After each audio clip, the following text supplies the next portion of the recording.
Meus irmãos e minhas irmãs, nos encontramos neste sábado, dia 7 de fevereiro, nesta quarta semana do tempo comum, para que juntos possamos meditar a palavra de Deus.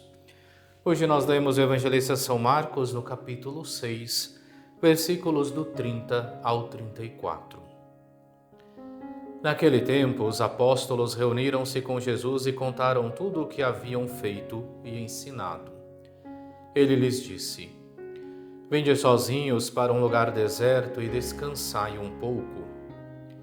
Havia de fato tanta gente chegando e saindo que não tinham tempo nem para comer. Então foram sozinhos de barco para um lugar deserto e afastado. Muitos os viram partir e reconheceram que eram eles. Saindo de todas as cidades, correram a pé e chegaram lá antes deles. Ao desembarcar, Jesus viu uma numerosa multidão e teve compaixão, porque eram como ovelhas sem pastor. Começou, pois, a ensinar-lhes muitas coisas. Palavra da salvação, glória a vós, Senhor. Continuamos neste sábado a leitura do capítulo 7 do evangelista São Marcos. Hoje, então, nesta continuidade, vemos o evangelista que nos fala do retorno dos apóstolos. Ao início da leitura deste capítulo 6, nós devemos ter presente justamente o Senhor que envia os discípulos e lhes convida para que possam confiar na providência divina. Não leveis bolsa, nem sacola, nem 2 túnicas, mas unicamente um cajado. Aqui então nós vemos justamente este retorno. Por isso é que logo no início nós vemos Jesus que diz: os apóstolos reuniram-se com Jesus e contaram tudo o que haviam feito e ensinado. E diante disso, é claro, nós vemos Jesus que, tomando os seus discípulos, diz: Vinde sozinhos para um lugar deserto e descansai um pouco.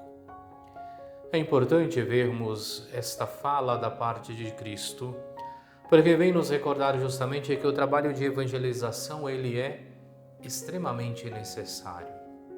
Mas é também necessário esses tempos de recolhimento para que possamos tanto descansar fisicamente, quanto também vivermos este momento de intimidade com o Senhor.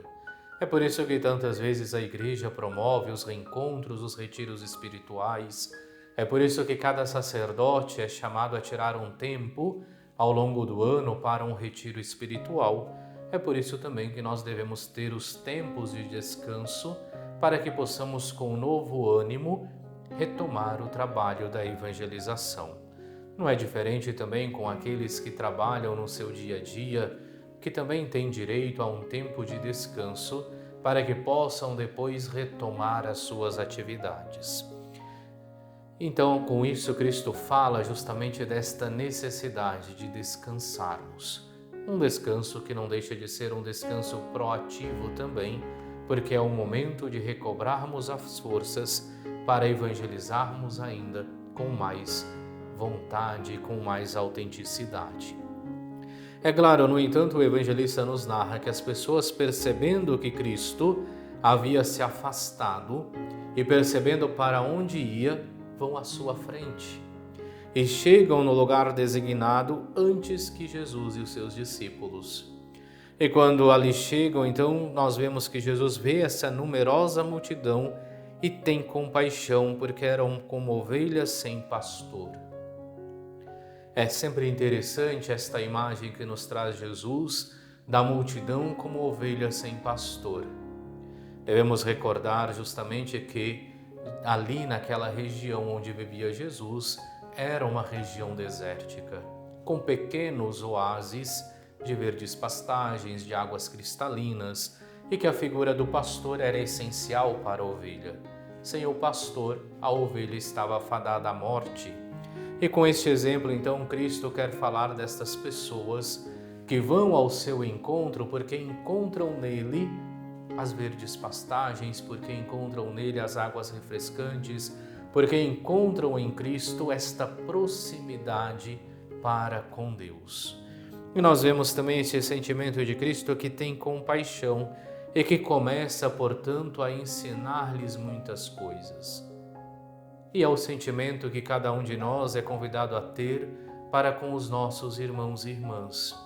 Hoje também nós temos muitos que andam como ovelhas sem pastor e que vão procurando muitas vezes falsos pastores ao longo da sua caminhada e colocam como seu verdadeiro pastor muitas vezes alguma celebridade, alguém que intelectualmente demonstra ter um certo destaque, algum influencer da internet, algum político. São pessoas que procuram alguém que lhes possa indicar o caminho a ser seguido. E é neste momento que nós devemos recordar que cada um de nós é chamado a testemunhar e anunciar a Cristo como o único e verdadeiro pastor, como o único pastor que pode verdadeiramente nos conduzir a estas águas refrescantes. Vinde a mim, todos vós que estáis cansados, encontrareis descanso. Vinde, bebei desta água e nunca mais sentireis sede. Vinde, comei deste pão e nunca mais sentireis fome. É Cristo que se anuncia a cada um de nós. E, portanto, diante desses nossos irmãos e irmãs que muitas vezes caminham também como ovelhas que não têm pastor, nós somos convidados a ter esse mesmo sentimento de Cristo, a compaixão. E tendo compaixão, lhes apontar, lhes conduzir ao único e verdadeiro pastor, que é Cristo, o único no qual nós podemos verdadeiramente encontrar o sentido do nosso viver. Oremos. Concedei-nos, Senhor nosso Deus, adorar-vos de coração sincero e amar todas as pessoas com verdadeira caridade. Por nosso Senhor Jesus Cristo, vosso Filho, que é Deus, e convosco vive e reina na unidade do Espírito Santo, por todos os séculos dos séculos. Amém. E abençoe-vos Deus Todo-Poderoso, Pai e Filho e Espírito Santo. Amém.